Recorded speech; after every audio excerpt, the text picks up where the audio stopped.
নাহমাদুহু ওয়া নুসাল্লি আলা রাসূলিল কারীম।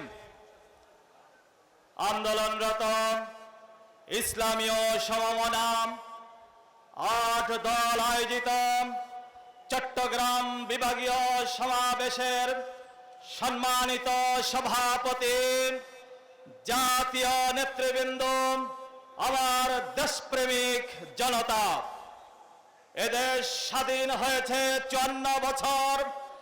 54 বছরে দেশের মানুষ স্বাধীনতার সুফল ভোগ করতে পারেনি। প্রথমবার যিনি ক্ষমতায় এসেছেন, বাকশাল কায়েম করেছেন, তারপর যিনি ক্ষমতায় এসেছেন স্বৈরাচারী স্টাইলে দেশ শাসন করেছেন, তারপর যারা ক্ষমতায় এসেছেন দুর্নীতি আর চাঁদাবাজিতে এদেশকে বিশ্বের 1 নম্বর তালিকায় রেখেছেন। এরপর ফ্যাসিস্ট হাসিনা সরকার ক্ষমতায় এসে বিশ্বের ইতিহাসে সবচেয়ে বড় অত্যাচারী ফ্যাসিস্টে রূপান্তরিত হয়েছিল। সুতরাং এদেশের মানুষের স্বাধীনতার সুফল ভোগ করতে হলে ইসলামী সমাজকে ক্ষমতায় বসানো ছাড়া বিকল্প কোনো পথ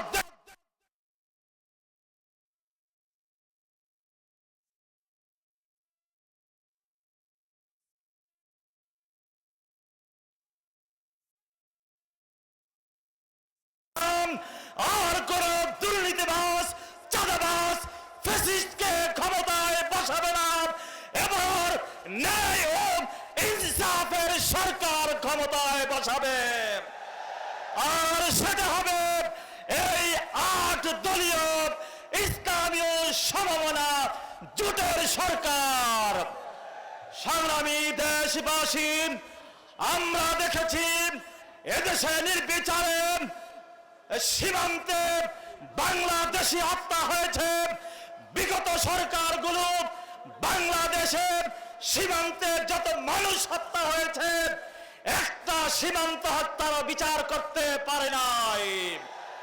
আজকে দেশের মানুষের নিরাপত্তা নাই, মানুষের অধিকার নাই। ইসলামী দলগুলো ক্ষমতায় আসলে যেমনি ভাবে এদেশের মুসলমানদের অধিকার প্রতিষ্ঠা হবে, ঠিক তেমনি ভাবে এদেশের অমুসলিম ভাই বোনদেরও ন্যায্য অধিকার প্রতিষ্ঠা হবে। অনেকে